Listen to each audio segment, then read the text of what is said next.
We are the sons and daughters of a people history tried to erase, but truth made unforgettable. We are the ones who marched without backing down, sat without bowing, spoke without fear, and loved even when unloved. Our chains became crowns, our scars became banners, and our voices, drums that even silence respects.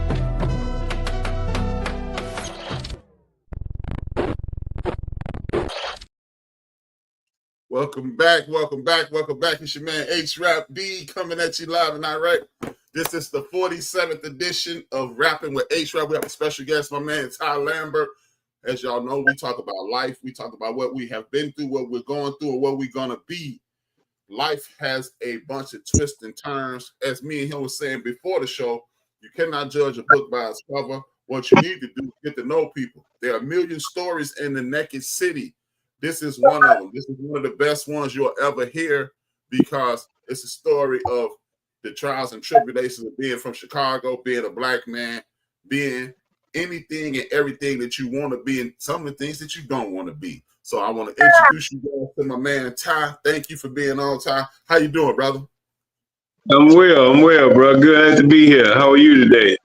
Man, I cannot complain. I cannot complain.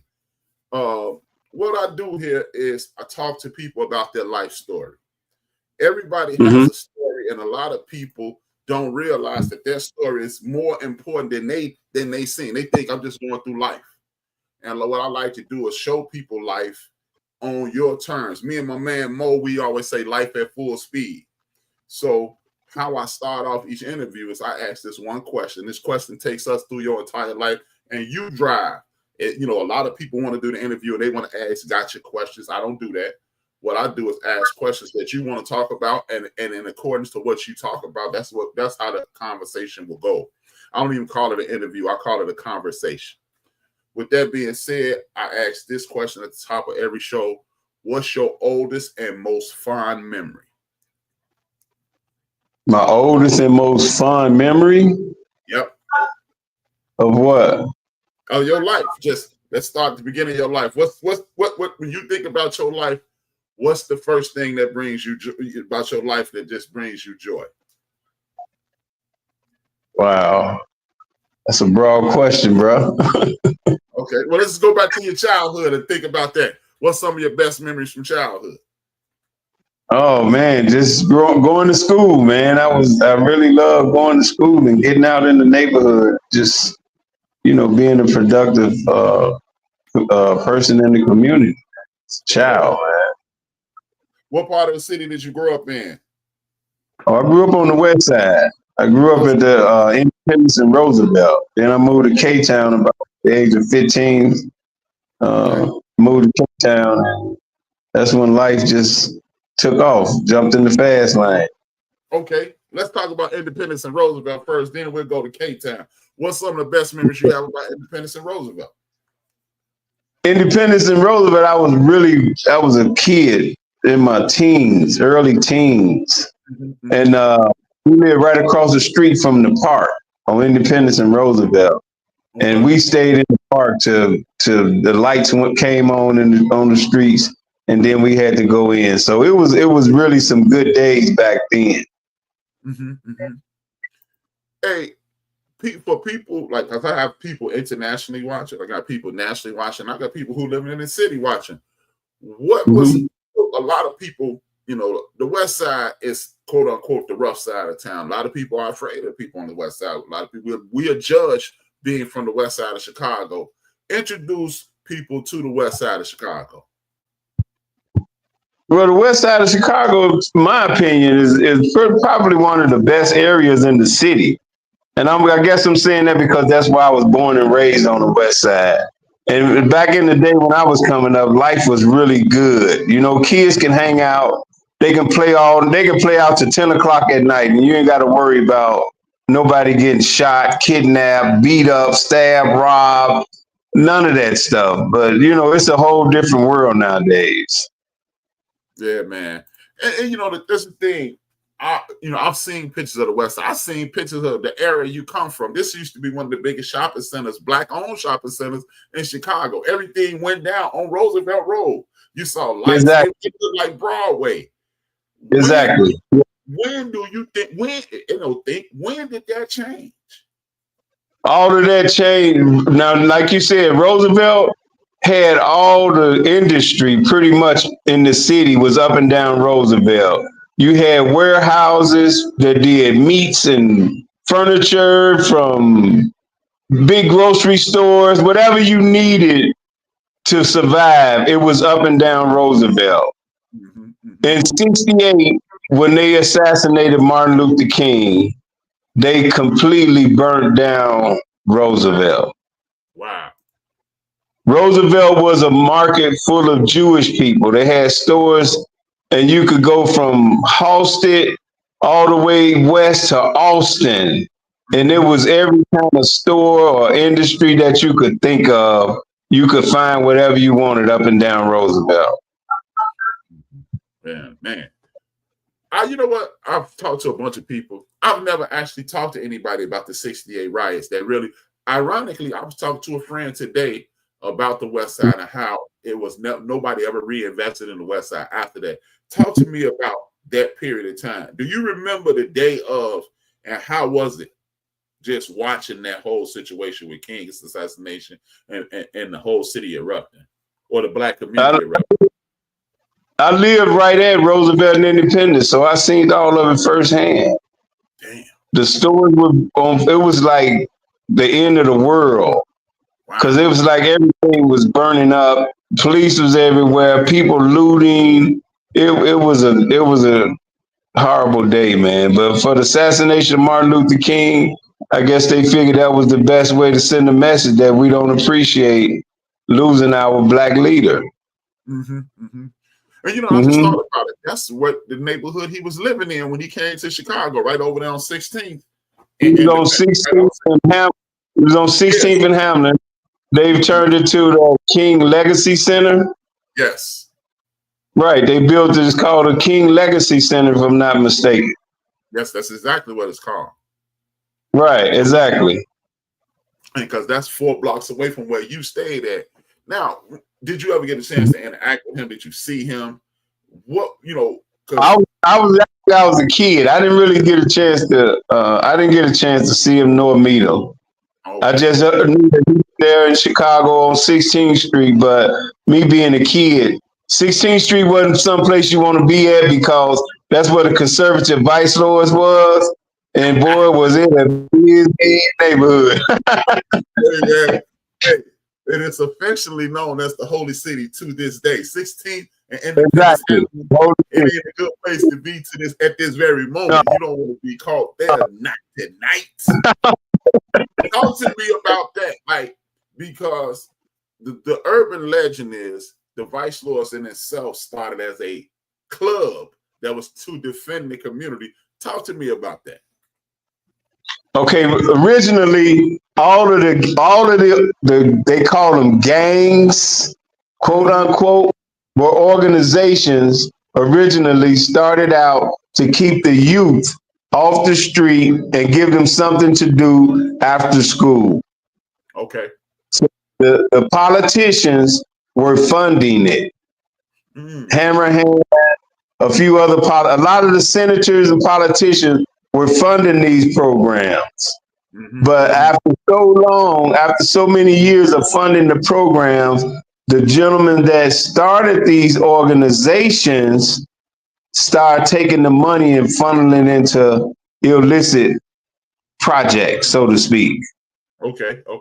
Once the politicians, senators, whatever, they found out what they were really doing, what they were doing with the money, they cut the money off. So now that led to that with them not funding the programs anymore. At the end of the games, because we were baseball teams, we were football teams, we were basketball teams, things of that nature. So when they stopped funding the programs, at the end of the game, the losers wanted to fight. Oh. And right now to this day, that's what they're all fighting about. And they don't even know it. The GDs don't know why they fighting the Vice Lords. The Kings don't know why they fighting the Latin Disciples. No, they don't even know why they fighting to this day.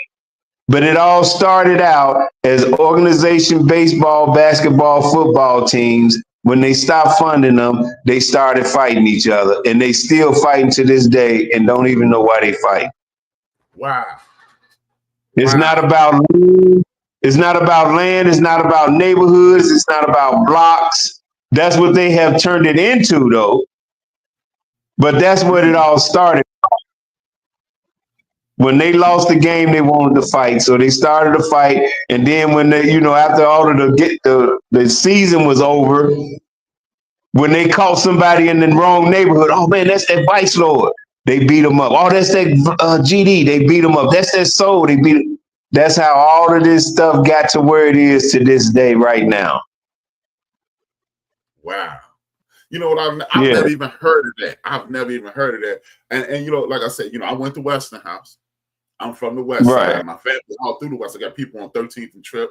I got people on Gladys and Pulaski. I had people on West End and Keeler. I got people all over the West Side. And I've never heard that story. I've heard for years and years and years and years that it did start off as clubs and organizations, and then it morphed into something more, like you said, illicit or erroneous. And I never understood where it came from because, it's everybody has their own separate story, and nobody, it's always your story, my story, and somewhere in the middle is the truth. And you being immersed in it, I can pretty much bank my money on this being the actual truth. This is actual truth. I helped started this stuff, bro. Talk to me about that, man. I was there when it first started. Wow. That's something. Yes. You know what? Hey, did you know a guy by the name of Otis Ferguson? Otis probably, I can't recall the last name right now. Otis Ferguson. But he was on the West Side. Otis Ferguson or Otis Thomas? If they was from the West Side, if I don't know them, I guarantee you they know me. Okay.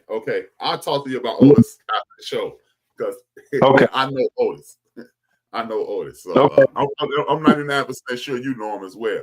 But talk to me about what year was this change? What year did this change start? Because I can even remember like you talking about the 60s. Early 70s. Early 70s. Oh, early 70s? Yeah, because when it all changed from organization to gangs. Yeah. It was probably late 60s, early 70s. Because I think that's when they killed Fred Hampton and Mark Clark. Yeah, 68 down the street from my old crib. Literally. Right. That's when things started to change. The government stopped funding everything. That's when they started assassinating all of the black leaders. Yeah. Exactly. So how will you guys coincide with groups like the Black Panther Party of Self-Defense?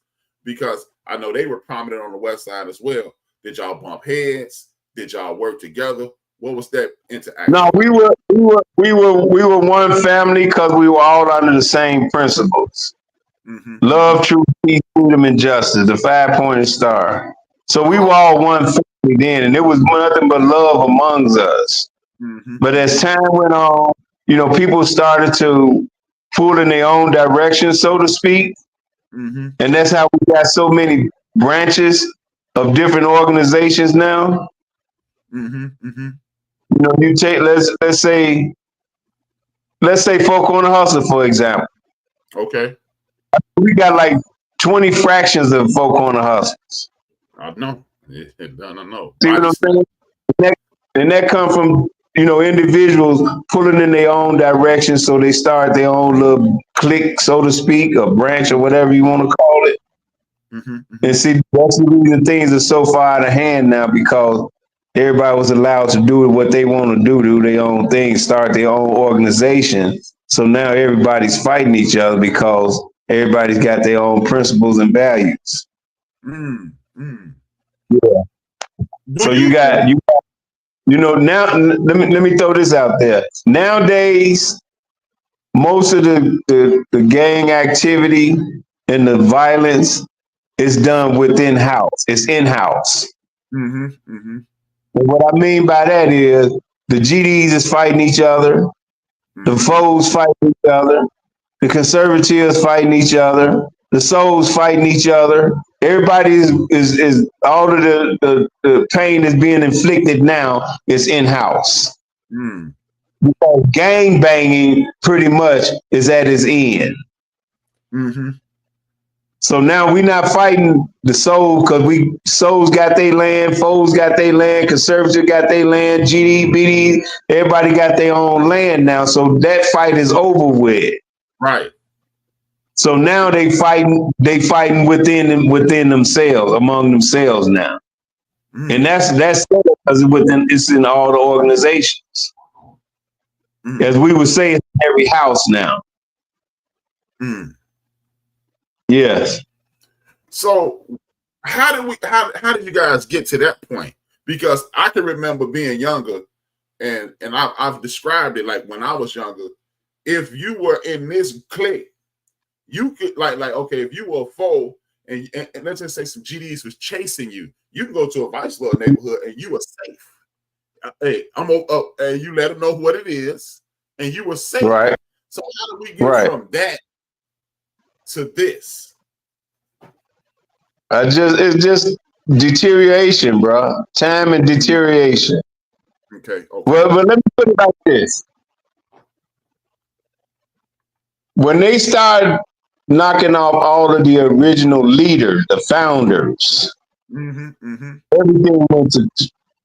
everything went downhill after that. Everything. Most of the organizations have lost their chiefs and kings and all of that. There's very few left. And the only reason they survived is because they was in jail. None of them that was on the street are still alive. And we can go all the way back to Nissan from the South Side and Highsmith and all them other brothers. All of those brothers been killed. You see what I'm saying? So that left the door open for anybody to take over. And when anybody started to take over the original organizations, people started pulling to themselves and started them little cliques. You see what I'm saying? So that's how we got to where we are today.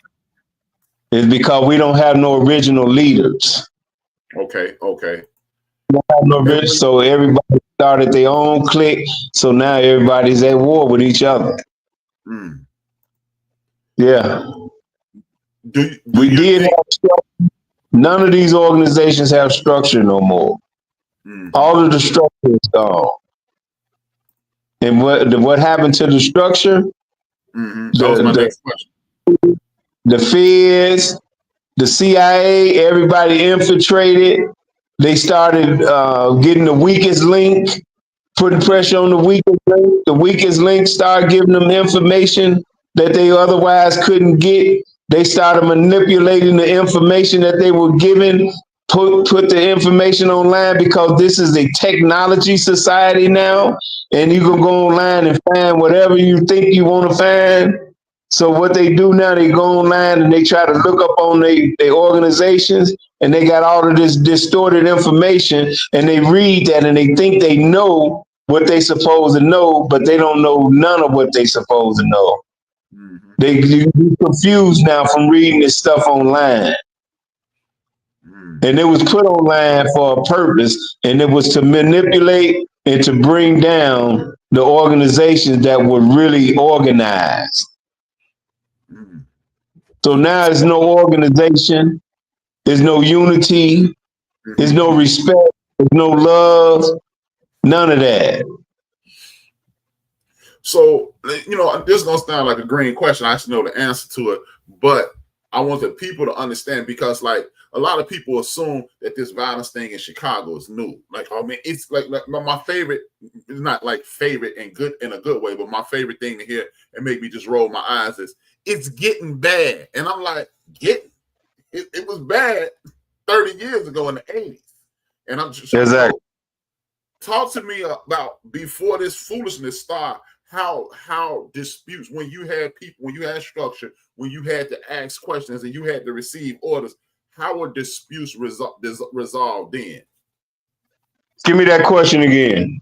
When you had a dispute with somebody from another organization or another clique, like if a CVL had an issue with a TVL or something of that nature, how were those issues resolved back in the day before this chaos started? Oh wow, yeah, I'm glad you got to that point, man. Let me say this, man. Let me pull the cover off of this shit. So, and I'm speaking for Vice Lord right now, and I'm pretty sure it's what happened with all of the other organizations. Okay, what happened with Vice Lord? Vice Lord was one big family. It wasn't but a few branches of Vice Lord. Conservatives. Who else was it? Everybody else, Vice Lord spent off of conservative. They were the first original Vice Lord. Right. Then came the foes, the unknowns. Then you came up with the McAteers. It was a bunch of other little organizations. So what happened was this. It's a young man, a gentleman that's part of conservative Vice Lord. His name is Willie Johnson. They call him Rico. I remember Mr. Rico. Penitentiary. Can't remember the sentence he had. But he kept calling home to the streets, speaking to the supreme elites about giving him some juice in the organization. I was at the clubhouse, and they were saying that Rico wasn't the type that needs to have any juice because he would take it, it would go to his head, and he would start misusing his authority. So they didn't want to give Rico no 5 stars because that's a lot of authority and Vice Lord. They didn't want to give Rico no stars, period. So they put their heads together and they say he may be a good brother and he may be useful to the nation. So let's think of something that he can do. Okay. So what they did, this was the Supreme Elites. And I can't mention all of them names because all of them are gone. But in any event, Say it again. No, I ain't saying no. I said, we won't say no names. Yeah. Right. I can't mention their name because they dead and gone now anyway. But anyway, they said, well, we're going to make Rico the Minister of Literature. Rico calls home from the Stateville Penitentiary. They told him, Rico, okay, we're going to make you the Minister of Literature. Your function is to get the literature out to the organization. If you have a problem with a brother, don't want to, follow your instructions, you ought to communicate with the elites and have the elites to deal with the situation. They gave Rico that Minister of Literature spot. He run around now today telling me he's the Minister of Justice. Never had a Minister of Justice in Vice Lord since Vice Lord started. So anyway, here we go. They done made him the Minister of Literature. And his responsibility was to see that the nation can know their literature. Rico took that little minister spot and started violating people on his own. Rico started breaking legs. Well, hold on 1 second. Let the people know what a violation is, because me and you speak Chicago lingo, and there's people that don't know. A violation is what you get when you disobey one of the rules and regulations or laws of the organization. Okay. It could be physical, it could be financial, it could be mentally, but it is a violation that you have to deal with, consequence you have to deal with for violating any rules, regulations, or laws. So back to where I was saying. Okay, so now Rico in a situation where he's the Minister of Literature, some people is rebelling against him because of his delivery, his approach of getting this thing done. So now rather than Rico going to the elites and having the elites to deal with the situation, Rico took it upon himself, got him a little crew, and he started having people violated. He had one guy I know had his leg broke. Another guy I know he slammed his hand in the bars. He had people beat up, stabbed, all kind of nonsense because he want people to respect him as the Minister of Literature. So now, fast forward, most of the supreme elites had died off. Now Rico has changed his title from Minister of Literature to Minister of Justice. So now what happened with that, when he changed it and had having everybody violated, all the branches started to pull to themselves. So now today you don't have no unity. You got some love because you got some really respectable people in all of our branches. So with that being, everybody, all the branches standing independently now. You see what I'm saying? But you still got some love because, like myself, I can go to any land, vice lord land, and I'm gonna be respected. You see what I'm saying? Because of the heads of that branch know who I am. They know I'm a respectful individual, and they give me the same respect that I give them. So, with that being said, today you don't have no unity, but you do have some love. And it's because of how the nation has been beat down and misused for years. So, and now you even got folks saying they're not vice lords no more. I've heard that. I know some people who, yeah. Let me clarify that. It was in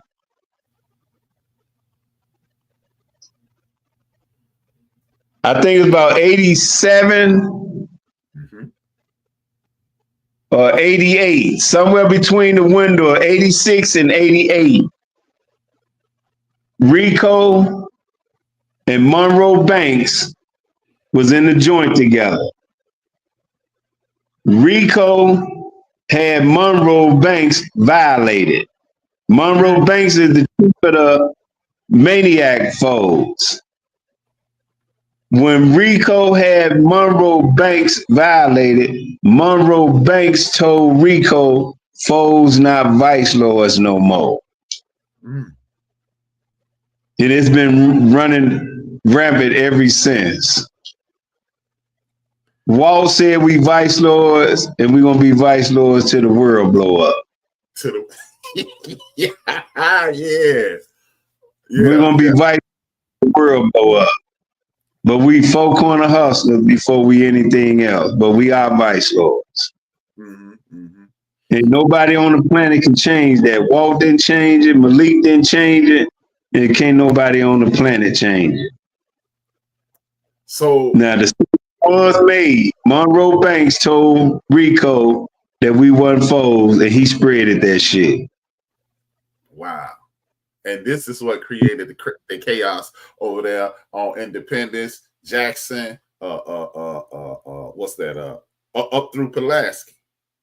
Oh, okay. I know. Again, see, this is what I want. This is the reason I have people like you on, because I want people to understand what's going on in Chicago. A lot of people just think it's chaotic. A lot of people think we just like they think we live in Dodge City, and it's not that at all. It's actual people, individuals that are going at each other. It's not like when I came up, it was never a situation to whereas if you were like me, I wore my varsity jacket. If I had on my varsity jacket, I could go anywhere in Chicago and nobody said a word to me because, hey, he playing ball, leave him alone.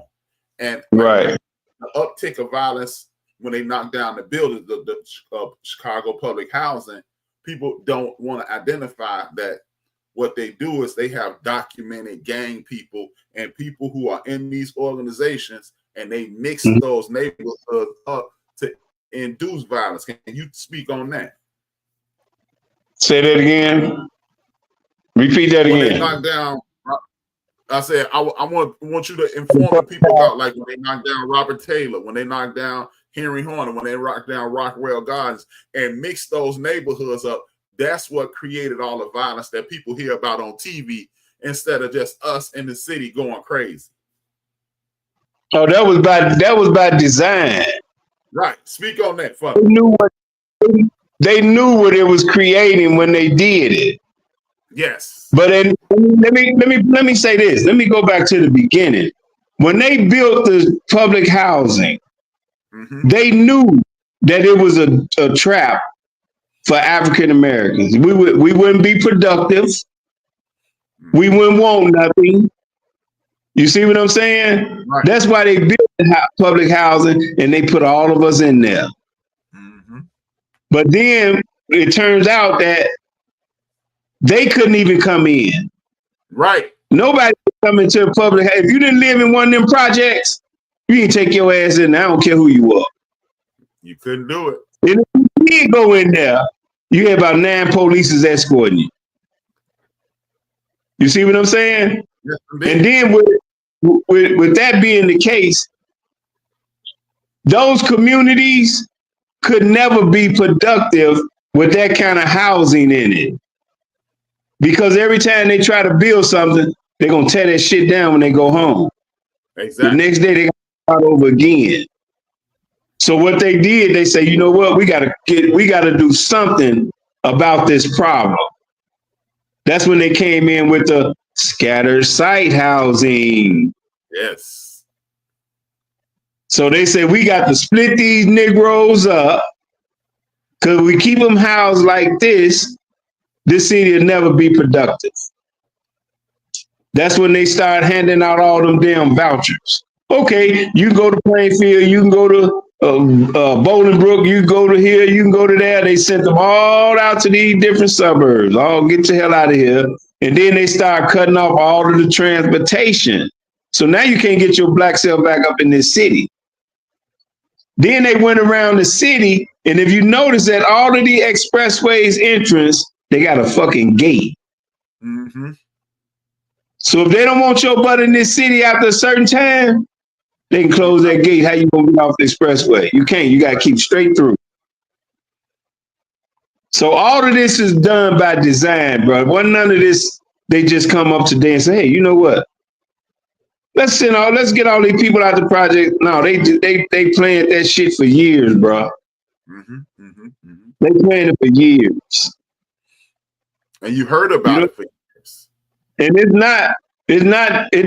didn't help one way or the other with crime. It didn't help one way or the other with crime. In fact, when the projects was here, we had less crime in the city streets than we do now. Exactly. And all of those so-called undesirable people, they put them all out in the suburbs somewhere. There's very few up here in the city. Exactly. And the crime was just shot straight up. So now here they come. Now they at the table again, trying to figure out, hey, now what we gonna do? We thought when we got rid of the projects, it would decrease crime. Projects been gone how many years? And crime been going up the year since. Ever since they took them buildings away, crime shot through the roof. Yes. So then watch this. They figured, well, we need to come up with something to kind of control the population of these black so-and-so. So what they do? They say, well, hey, y'all can buy guns if you're 18. What? We can buy guns? You see what I'm saying? Oh, and as a matter of fact, we're going to legalize marijuana. Remember that shit they was locking you up for if you get caught with $5 worth, you go to jail? Now they saying it's legal. You can have up to an ounce. Walk around with it in your pocket. So they saying you can do all the drugs you want. You can get all the guns you want. And what you think they're going to do? They're going to kill each other because we're going to keep them in their neighborhood and let them kill each other.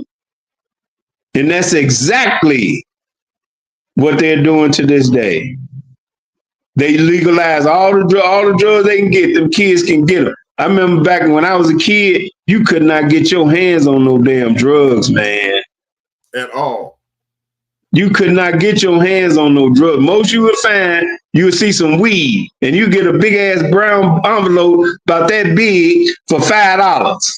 Yep. You roll about 20 joints out and be high as hell, eating up everything in the neighborhood. Now you go get $5 worth of that shit. You ain't gonna be high and you ain't gonna get no munchies. I don't even think it's real weird. How you gonna get all of these different strands from a fucking plant? So that's letting you know that they manipulating this shit to come up with all these different strands. of one plant, marijuana. Everything that's going on, bruh, in society is by design. It's none of this shit is coincidental. And it's all designed to hinder us as a people. They put that shit right there in our community. Go to a white community and find some weed. You a damn lie. You can count on one hand how many white communities you go in and find a liquor store. This is true. Especially in Chicago. Hey, you have, like, when you're on the north side of Chicago where it is predominantly white, you have to literally search. Right. You have to search for liquor. You have to search. They have marijuana dispensaries. There ain't no weed on the north side. Yes. So yeah. And they put them all right in our community. They wouldn't let black folks run them. They'll give them to all the white folks and foreigners, put them right in our communities. Yep. And if it wasn't for LaShawn Ford and a few other politicians raising hell about them not letting African Americans into that cannabis shit, we still wouldn't be in it. Yeah. But now you got quite a few African Americans in it now because they raised so much hell about letting African Americans into the dispensary industry. Okay. You know what? Let's take it back to, let's say, like 1980, because that's when the shift started in Chicago. It went from hand-to-hand combat to 38s, 44s, and then the weaponry started upticking. This is also when the cocaine started. Like you said, you used to, like I've explained to a good friend of mine, you used to have 3 or 4 people vouch for you before you can buy something, or buy you a piece of anything. Not no weed, actual drugs. Right. You had to have a cosigner and another cosigner and another cosigner. Help me understand, or help people understand when that change was and how fast it changed. Woo, that's a tough question. I think I was in jail on that era. I think I was in jail on that era, bro. yeah, hey man, because I remember it like it was like 86 for me. That's when, because I'm 16 in 86. Sure. I went to prison in 87. That's why I was in prison through that change. I come home in 90.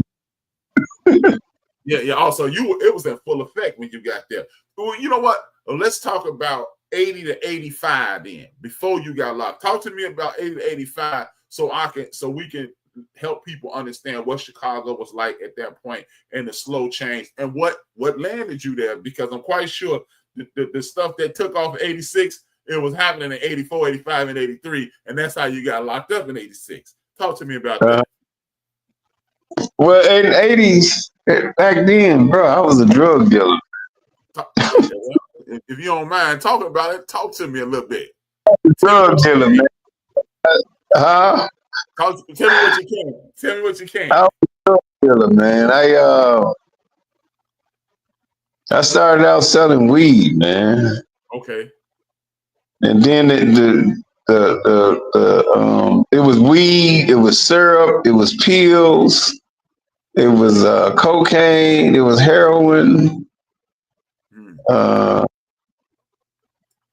I think that was pretty much it in regards to, the DOC, the drug of choice.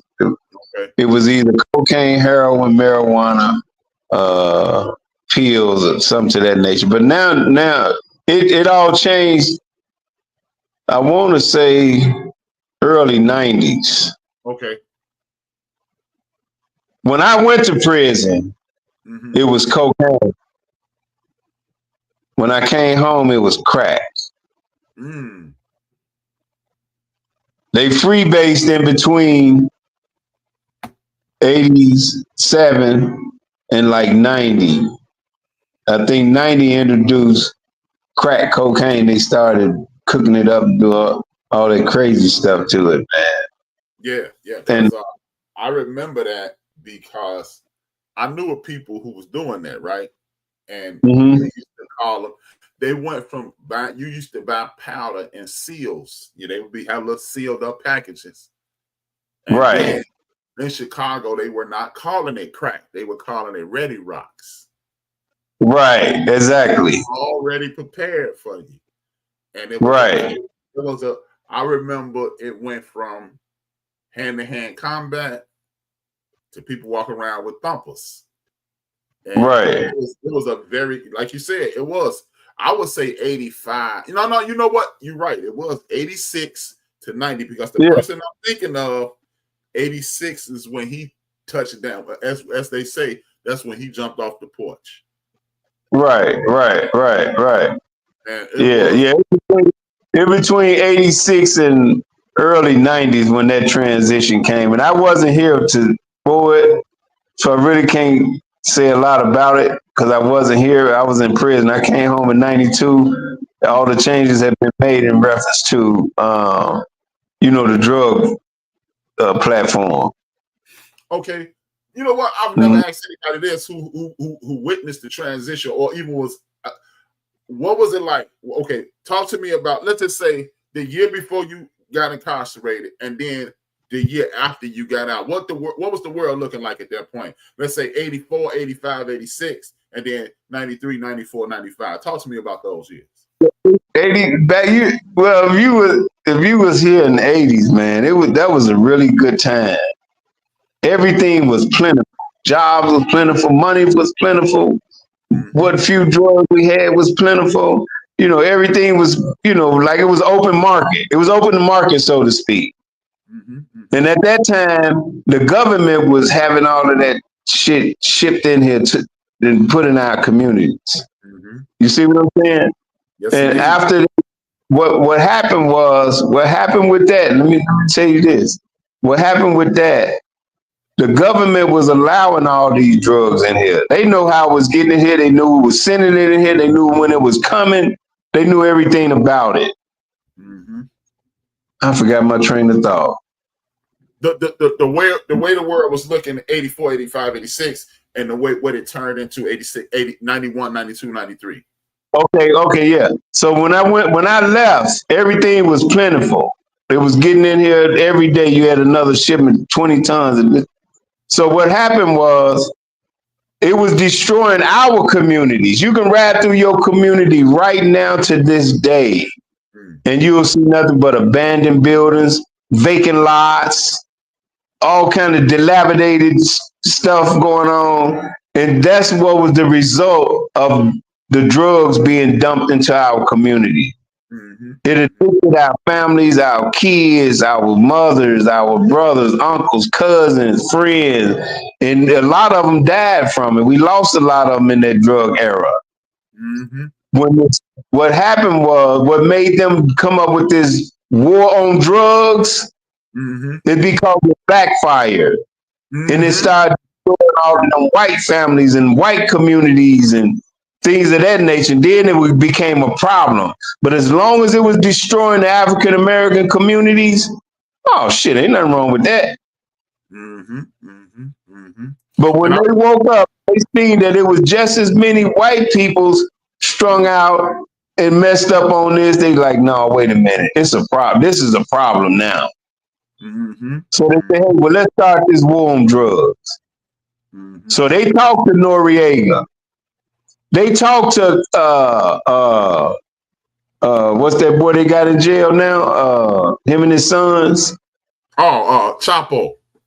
El Chapo. The government went and sat down personally and talked with these people and say, look, stop your shipments. Stop shipping it to the United States. We don't want it no more. The only reason they brought them down was because they kept shipping that shit around the world. Just like Saddam Hussein, when they went and got him, took him out, they kept telling Saddam, stop raping them women, stop misusing your people, stop doing this. Saddam would not stop, him and his sons. when they got fed up with Saddam Hussein, they organized a posse and told him go get him. They brought him down. They brought down I can't. What's his name? Had the curly hair. Shucks. Muammar Gaddafi, Saddam Hussein, Bin Laden. They talked to all of these guys and told them, asked them to stop doing your due, especially with the United States, and they refused to. That's why the United States went and brought them down. Yeah, because people don't realize that that's where they get the poppy seeds from over there in the Middle East. You get the ingredients from over there. People don't realize that. They tell you it's oil. It's oil. No, it's dope. It's dope. Exactly. That's where they growing us the ingredients for the heroin. And people, that's why I just like I consistently been telling people, every major city in the United States of America has had this opportunity to have a spotlight on it. In the early 80s, it was Baltimore and New York.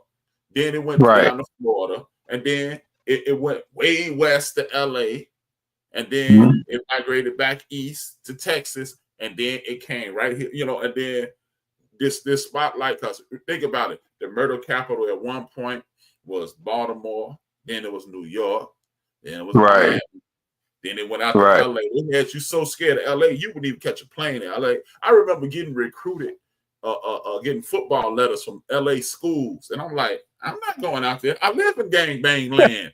I'm not going out there for some new gangs. Like, no, I'm not doing that. I joined the Navy, man. Just like, oh no, I can't do that. So that's what I tell people all the time. It's just a cycle. They moved it up to they put the spotlight on Detroit, and you can see the most egregious situation when they just put the spotlight on the city. This is when I knew this is a lie. All of this is a lie. When they said Gary was the murder capital of America.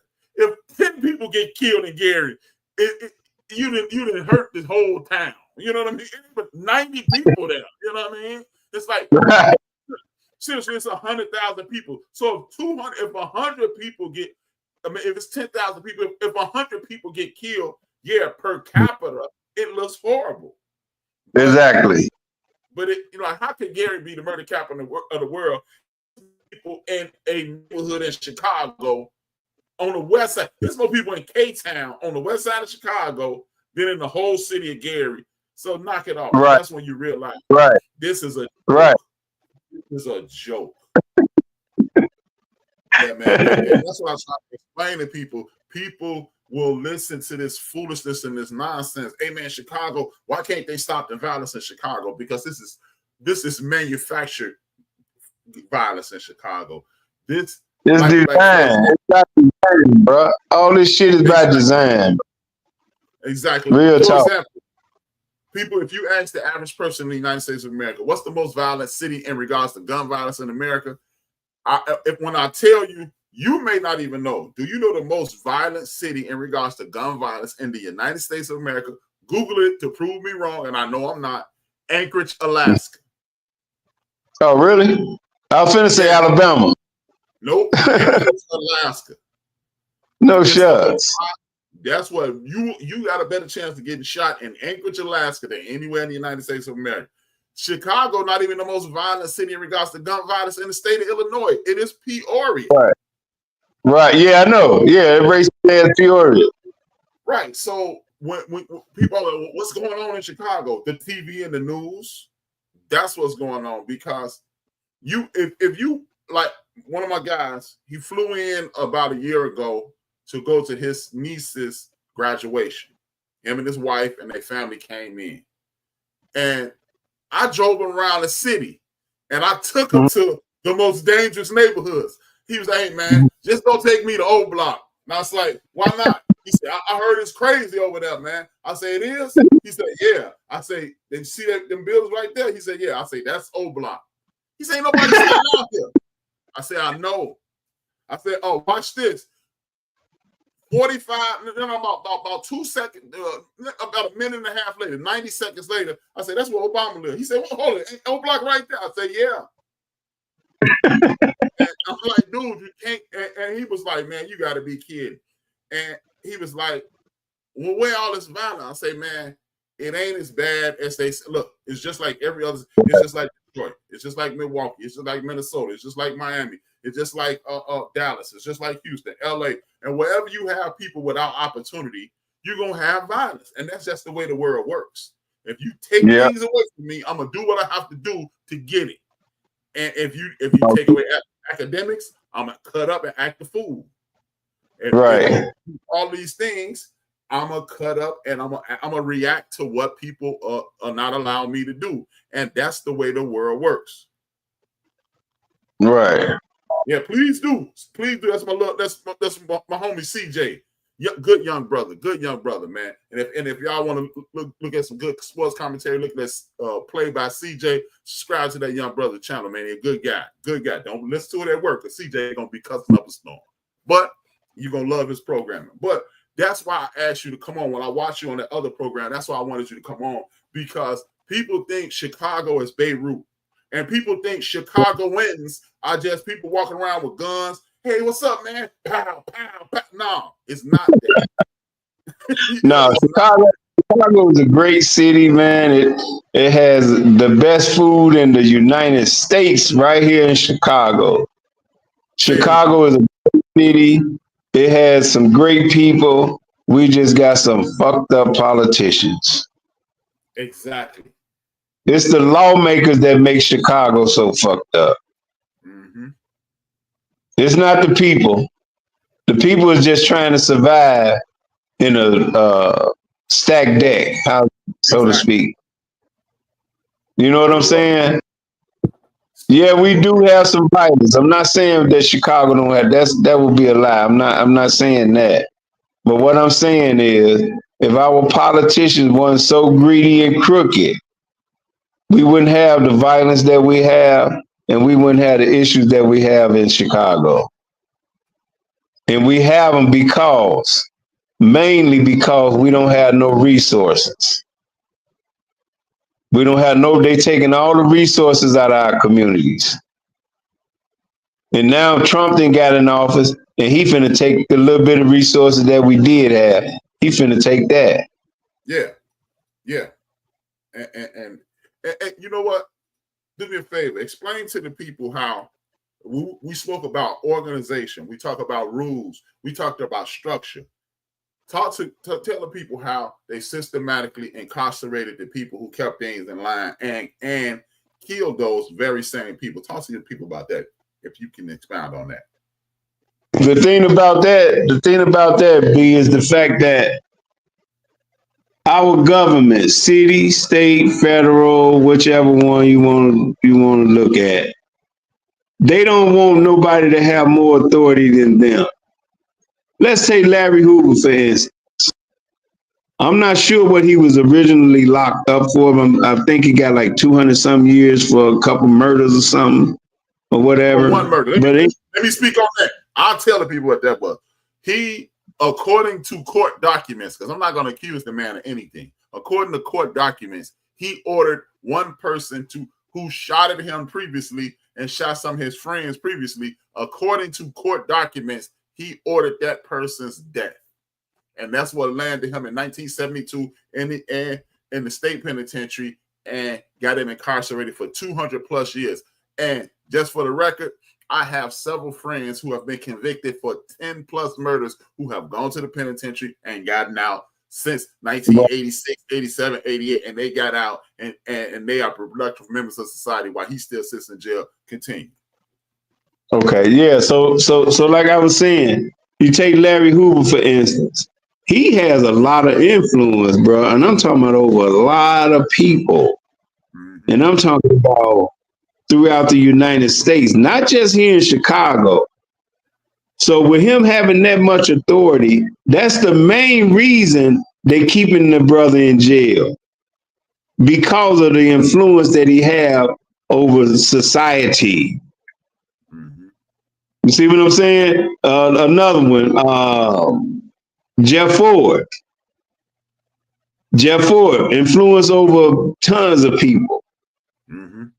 They couldn't get him on nothing else, so they wiretap his phone. He talking to Gaddafi about getting some money and Then they went to talking about rocket launchers and all of that. They really set them up for it. It was the agents that was talking to them. They, they talked them into, yeah, you need a rocket launcher? Oh yeah, let me see it. Let me see. Oh yeah, I love the person. They put it, they sold them a rocket launcher with a tracker in it. Mm. So when they get the rocket launcher, they go put it in the pile with the rest of their guns. They track the fucking rocket launcher. And that's when they went in the fort and found all them guns and weapons and stuff and, gave them that case. But again, like I was saying, if they see somebody has a lot of influence, like the leaders of all of these organizations, they were really trying to isolate them. Because once you isolate the head and you manipulate the information, you've destroyed the whole foundation. Mm-hmm. You see what I'm saying? That's what led to a lot of the other violence that's out here. All right. You're right. It's levels to everything that's going on out here in this society. It's levels to it. And you mentioned the fort. And for those who don't know, the fort was the headquarters for the El Rookie. That was the headquarters for the Black P-Stones. Yeah. And I remember as a youth, just to show you, to affirm what Ty just said, I remember as a young man between the ages of 16 and 21, because you ain't go, you thought, I thought I was too big time. Once I got 21, I ain't going to the kiddie joint no more. But the fort was on 43rd and I want to say 43rd, Cottage Grove, and then maybe like 42nd, 38th and 42nd, or somewhere up in there. The El Rookins, aka the Blackstone Rangers, they had so much control that you had all fractions and gangs in the city of Chicago in one building, and if they caught fighting within a mile in each direction, you got hands put on you. Y'all, right? If you want to fight somebody, you better. That was a major violation. That was a major violation. Major violation, because I can remember all different gangs from all over the city of Chicago being in the fort. And it wasn't, when you hit, when I want people to listen to what I'm saying and not just judge it. They was in there selling marijuana, they were selling beer, and we were underage. But you know what? It wasn't no violence. It wasn't no cocaine being sold in there. You could buy a joint in there. You buy some beer. You standing around and chilling out. It was nice girls in there. It was a peaceful situation. And like I said, you walked up out of the fort, and I think it was on 43rd, if I'm not 42nd or something like that. 42nd. What? The fort? Yeah. The fort was on 39th. 39th. Okay. Oh yeah, because it's a park there now. You're right. It's a park there. Yeah. Now.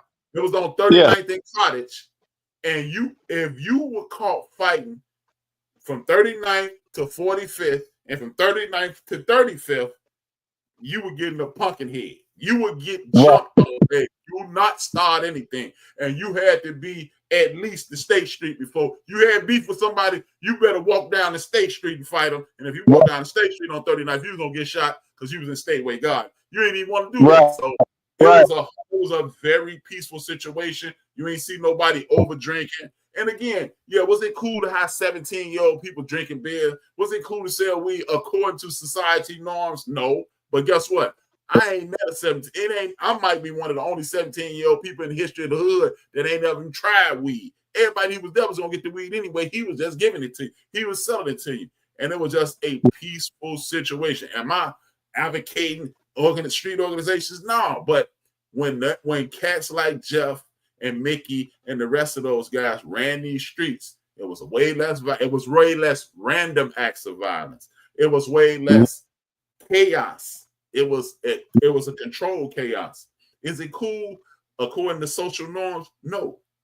But hey, I would rather have this dude in here selling weed, selling beer for $1 and no violence than to be dealing with what we deal with in America, not just Chicago, in America today. So, I thought you said something. That's why I wanted that's why I want to touch on the organizational part. How you kept. I have an instance in which my grandmother's youngest sister had a run-in with Brother Fort, and really? It was she was wrote up in the newspaper and everything. They messed with my cousin Mark, and she did what a mama would do. And Jeff came in her crib. Hey, she shot at the fort, and Jeff came to her crib and she explained what happened, and Jeff squashed it. Right. She was written up in the newspaper as Machine Gun. I'm not gonna say her name, but it's in the newspaper. Machine Gun, her name, and this is a real story. But this is a chaotic situation. You approached her child. She acted like a mother. And right. The dude who ran the organization showed up at our house. He didn't show up to hurt nobody. He didn't show up to kill nobody.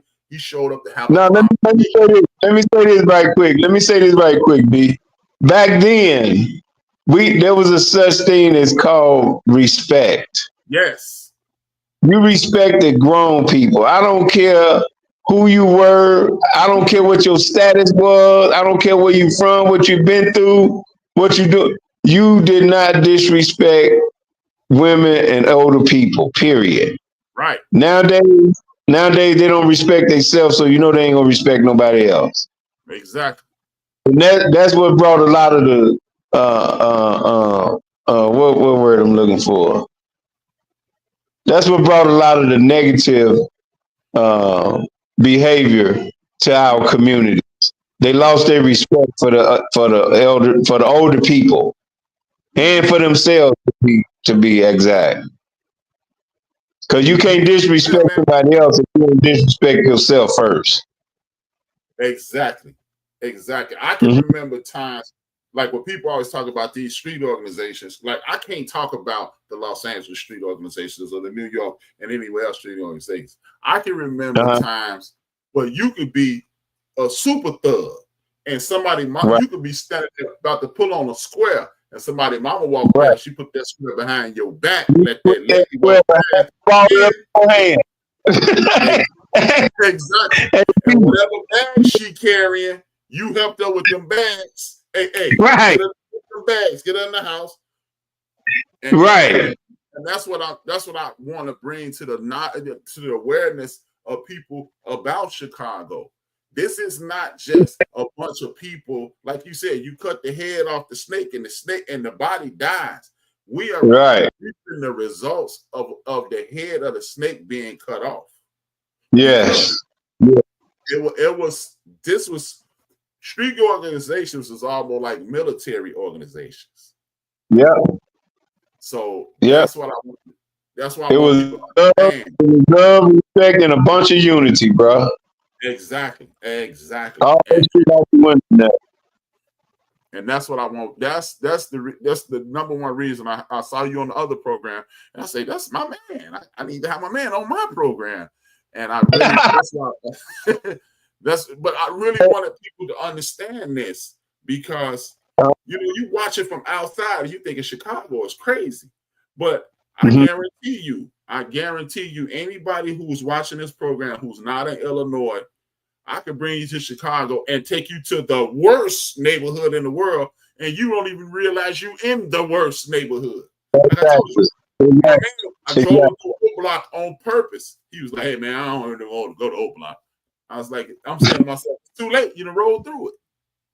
And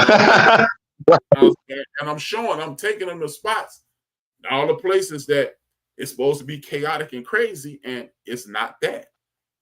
Is it right? Violence go down at any time? Violence can go down at any time in the United States of America. How do you think schools get shut up? How do you think Walmarts get shut up? How do you think nightclubs get shut up? Here's the crazy part.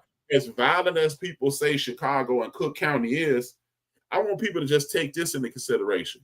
It's over 8 million people in Cook County, meaning Chicago and surrounding suburbs. We're talking about 8 million people, and we're talking about 1,500 murders. One murder is too many, but I want people to look at 8 million versus 1,500 people unalive. That's not a lot of people when you're looking at it. One person getting murdered unalive, because they'll cut me off if I say that M word. One person getting unalive is one too many. But look at it from the perspective of the reality of the situation. It's not as horrible as it seems. and you got politicians using it. Like this dude don't want to get caught with the pictures and a conversation about him and little kids, so now he gonna throw it on Chicago and Brandon Johnson. But what people don't realize is violence across the board, especially violent crimes in Chicago, is way down now. Right. Y'all say this dude is incompetent, violence is down. Mm-hmm. He can't control that y'all tell the story of 4,000 West on Madison, 200 North on Monroe, 100 South on Washington. That's the same corner. Y'all don't realize out of Chicago, Foxtel, one story, NBC, ABC, CBS, they on the same corner, giving 3 different addresses, but it's the same corner. And that's what people need to realize, that Chicago is not some third world country where people being destroyed. It's just they need something to talk about on the news, so they 3 different angles on the same 4 corners, and then y'all thinking it's 4 different situations, and it's not. Right. No, it looked like it looked like 4 or 5 crimes that happened. There's only one. Everybody just giving you a different perspective about the same crime. Exactly. Like my man just said, you got barbecues, carnivals. The city of Chicago is a beautiful place, and the hood in Chicago is a beautiful place, because that's again, that's what I wanted people to hear. That it, like, are there street organizations? Is it mass? Is it random acts of violence? It is. But you know what? You still have some people on, like you said, still love in the communities. Where if you walk through the community and you ain't on nothing, hey, stall him out. Go ahead, man. Right. Because I can remember times where a rival gang member was allowed to go see his child in a rival gang neighborhood. Like, hey, man, yeah. Like, man, let that man go see his child. Let that man go see his child and leave him alone. And then, but we catch you outside your baby mama house. Outside of this, you done. But don't see your kid. We don't want your kid. We want to beat you up. We don't want a kid. You know. Exactly. We don't break your arm. We don't want you to die. We want you to be able to go take care of your child. But we don't want you. And that's the beauty in the city of Chicago. It is chaotic. It can be crazy at times. But all you have that's to do, everywhere. That's everywhere. That's everywhere, B. It's not just Chicago. That's everywhere. Real talk, man. We got violence, and it's everywhere. It's not just in Chicago. It just ain't on to the west side or the south. It's all over the damn place, man. And like you said, just isolated incidents, because all the wars and everything else is over with. Yeah. You know, they got mad people now. Huh? You got people mad at one dude, and him and his homies shoot that dude, and then it's like, what's this crazy in Chicago? No, it ain't. No, it ain't. No, it's not. You've never look. Here's the thing: if Chicago is so crazy, why don't we have more mass shootings? Right. I don't think we ever had any here, have we? We had one 3 weeks ago. That's the first one I've ever heard of. 3 weeks ago. Yeah, when them 14 people got shot on Franklin and Chicago Avenue at that listening party, that Rappin listening party. Oh, right. Yeah. Okay. 55 years of living that I've heard of. Now, again, I know people who've unalived people. I know people who I know of an individual that he had a tale. When you see me with this jacket on, I'm finna go shoot somebody. Hey, I know I had a friend almost murder me. I was walking out another homeboy house in a rival gang neighborhood, and me and my man was talking, and we looked up at across the street, looked at the street, the car was coming up. We saw the barrel of the gun come out, and we yelled out the dude's name. We was like, yo! He said, oh, man, I didn't know that was y'all. Drove off. Real story, man. That really happened outside my man's chill house. And then, hey, I'm not telling you that this don't happen, but the chaos that people think is happening. And again, that was gang activity, man. That wasn't. I was walking out of a known gangbanger's house. Right. And I was So like, you know, hey, I yelled out his name. He said, oh, man, I didn't know that was y'all. And then he apologized when we got back to the hood. Man, what y'all doing over there anyway? Like, look, man, you signed up for that, not me. So that's the thing, man. I wanted people to understand that, yeah, it's chaotic. Yeah, it could be dangerous, but not so much, man. Not so much. Exactly. Man, thanks, Ty, man. I really appreciate tonight, man. And I need to have you back on another time so we can talk more about this, man.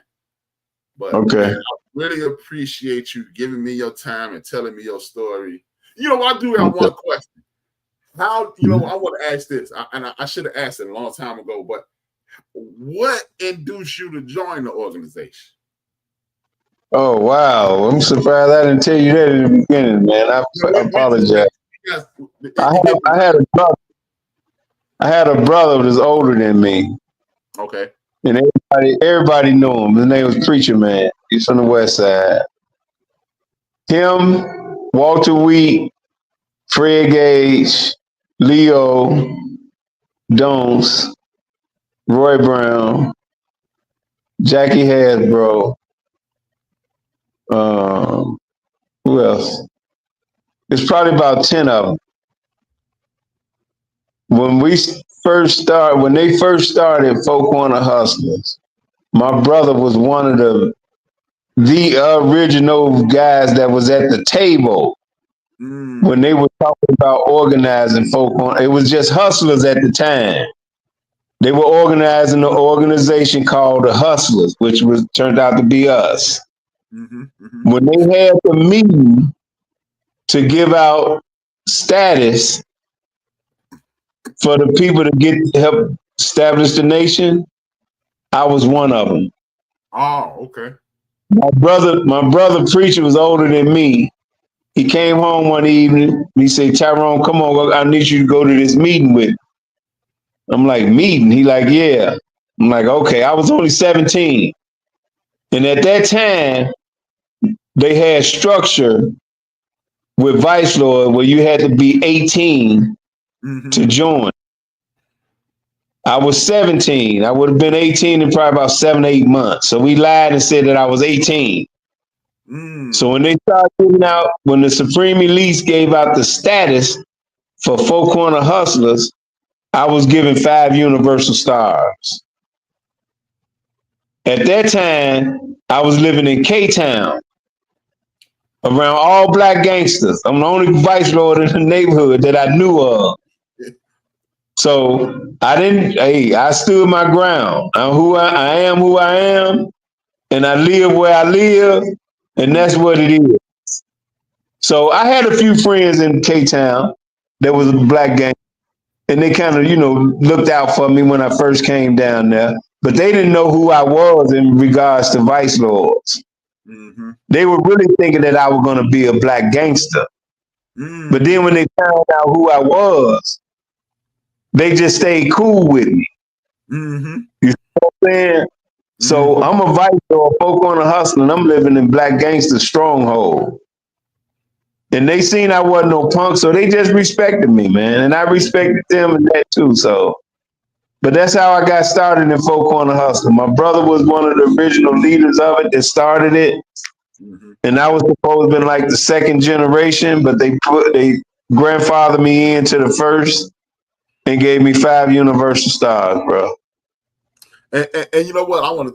Before we go, I want to talk about that. Like, you mentioned the power and influence that these guys at the top of the food chain had. Because I remember, I think it was like 96 when the GDs went from Gangster Disciples to Growth and Development. And like you said, you used to have to be 18 years old to join this organization.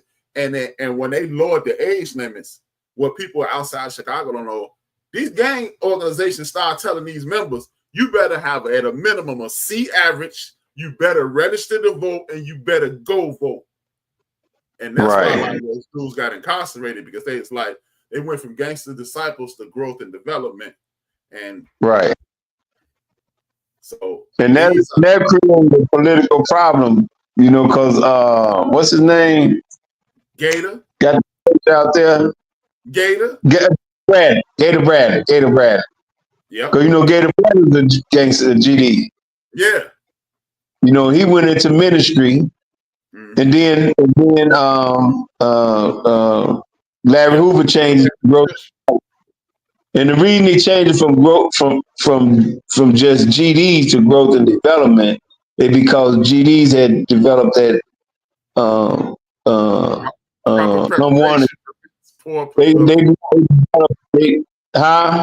that proper preparation prevents poor performance thing. No. What I'm saying is, as GDs, they were showing a lot of violence. Yeah. At that time, it was a lot of violence because they were fighting for land and power and everything else was going on back then. Mm-hmm. So what happened? Larry Hoover seen that they were holding him responsible for whatever the GDs did.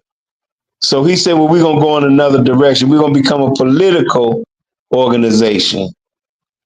That's when he changed it to growth and development. You see what I'm saying? So when he changes to growth and development, that's when all the politicians start paying attention to him. Like, hey, this man's up to something, and we need to intercept it before we get it established. Mm-hmm. You see what I'm saying? So they changed it to growth and development. And, you know, a lot of politicians were saying, it's bull crap. You know what I'm saying? They still the same GDs with the same principles, values, more gonna be doing the same nonsense. So right now they just at the threshold of a politically based organization and a street organization. And you don't really hear too much about growth and development anymore. Not at all. Yeah, you don't hear too much about growth and development anymore because they figured that he was trying to establish himself in another arena. Right. Yeah. So they heard pour some water on that fire, huh? And like I tell, like when people talk to me about these things, I tell them, look, dude, when you were part of these street organizations in Chicago, you had a strict diet to go along with it. You couldn't eat pork. You couldn't you couldn't fill your body with trash. This ain't just shoot them up, bang, bang, sell dope and kill people. These people are trying to develop young men. And look, nothing is perfect. And I'm not excusing anybody's behavior. But when in the 80s, when these people had control, it was a lot, like we said, it's a lot less chaos, a lot less violence, a lot more respect, a lot more love. It wasn't no women getting jumped. I can remember if you put your hands on a woman, you had a problem. Yes, you did. Yeah.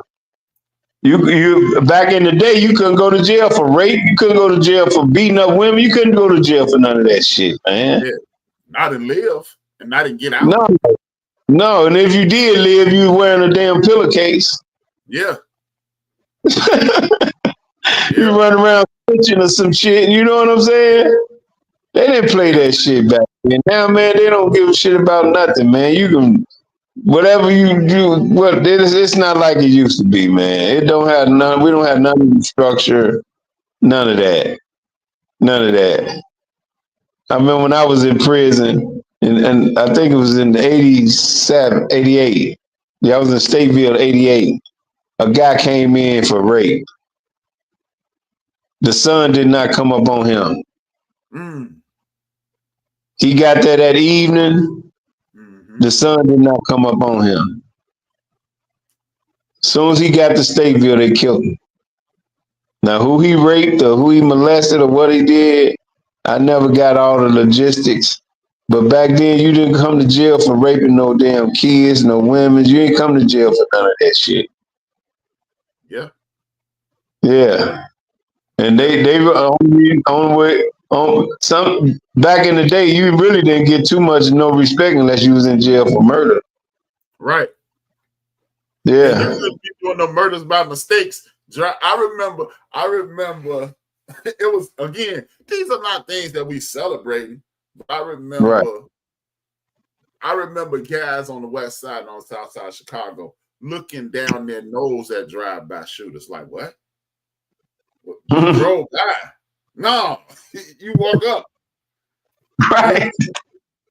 I remember it was this one song that Eazy-E, again, we're not glorifying these things, but I remember this one song that Eazy-E said, forget a car, I do a walk by. And I remember cats in Chicago was like, exactly, you know, and again, we're not saying, hey man, join the gang, and that's what you need to do, because it's going to be the greatest experience of your life. But what we are saying is, the stuff that you hear about on TV now, it was happening then. She didn't hear about it then because, like, I've had a policing, and that's what we do in Chicago. We used to self-police. We used to police ourselves. We used to put ourselves in situations to whereas the police are not. You hope the police catch up with you. Right. I need the police to catch up with me because if I get caught outside, it's going to be a problem. And I just wanted people to understand that our city is just not Beirut. Our city is not the Gaza Strip. Our city is not just Dodge City. It is, like you said, this is happening in Chicago, LA, New York, all over the United States of America. And really, it's a land grab because if you come to Chicago, you realize the West Side is right outside of downtown Chicago, and we need that land and that money to ourselves. That's what it's about. Mm-hmm. We're gonna highlight the violence, lower the real estate costs. Rich people gonna come in and buy it up, develop it, and then it's over. Because if anybody doubts me, do yourself a favor. Again, do yourself a favor. Go to $7 billion United Center project, not million, billion. $7 billion United Center project, and you'll see that they building a new, like the pavilion. They building a pavilion over there. They building apartments over there. All those parts. Look. They got 19,000 seats in the United Center, and enough room to park 45,000 cars. So they had that plan again. They had that plan 1,000 years ago, and now they're just doing high-rise parking lots, high-rise apartments, another pavilion where the old Malcolm X was. Right. And that's what's gonna go down. No, I think that's that old Malcolm X site. Mm-hmm. That's Wintrust bought that. Yeah, they finna build this. They didn't buy it. Bill Works and his son and Jerry Reinsdorf's son just put $7 billion around that whole thing. Oh, really? I'll send you the video. And if anybody want to check it out, check me out on www.inthebench.com. I'll post the video on my website so y'all can see it. So y'all can see it. Go to my website. I'll send it directly to you, Ty. And they put $7 billion in that community. No sure. $7 billion. So you know what that means? That means the taxes around there gonna go through the roof. So if your grandmother don't own the building, you ain't gonna get no tax breaks. And now your taxes go from $4,500 a year to $24,000 a year. So guess what you got to do? You got to sell that house that your grandmama, your granddaddy bust they back to own. Right. Bought in the 60 for 40,000. And now it's worth $500,000. Yeah. And then they sell it and then turn it into more billions of dollars of property. So nah, man. Yeah. That's what I want people to understand. Is Chicago violent? Indeed it is. But it's a master plan. Just like in your town, it's a master plan. That's they you know, I can go on forever and ever and ever and ever. But I definitely want somebody to have who had experience, who can say I have. See, I can say I've heard, I've witnessed, I've been next to, but you've experienced it, you've lived it, you've been in the middle of it. So that's why I'm asking, come on. Okay, I appreciate it. Yeah, and I got a guy coming on tomorrow. He has a program. My man Silk, he has a program called "Won't He Do It?" He talk about how he's gonna tell people about how he was. I done heard of this before, man. I'm trying to put that together. I know about that. 5 o'clock tomorrow, Central Standard Time, 6 Eastern, 3 Pacific Standard Time. My man Silk will be on. He gonna talk about his life. He gonna talk about his organization. Won't he do it? It's a spiritual situation. It's a movement. The man that he went from ashy to classy right now, and that's not a knock against him. A man went from struggling to being on top right now, and that's if you know anybody, Ty, that want to talk and tell their story, please give them my phone number and tell them just text me. Ty Ted called me, because I want to understand that. Look, you ain't, no matter where you start, it ain't about where you start the race. It ain't where you about where you're running the race. It's how you gonna finish the race. And exactly, done some things that we're not so proud of. And right. I know I've done a lot I ain't proud of, but hey, that's what life took me, man. Hey, sometimes you wait. I gotta, you know what? I want you to stay online after I end the show, because I'm working on this TV show right now. I got 2 TV shows I wrote, and you're gonna love both of them. And I just need you to stay on for a minute. But I want to thank everybody for tapping in. If you haven't already, I want you to hit that like, hit that share, hit that thumbs up. Please comment after the program is ended. Let me know where you're listening from, and I really appreciate you guys tapping in. This time, I'm B. I'll see y'all tomorrow with my man Silk. We'll be back in about 23 and a half hours. I'm not only glad to be black, I think black people are incredibly important to planet Earth, because whatever it was, we found a way to love through it. And that's what we're going to have to find a way to write about. We who were enslaved found a way to cook, to dance, to laugh. We found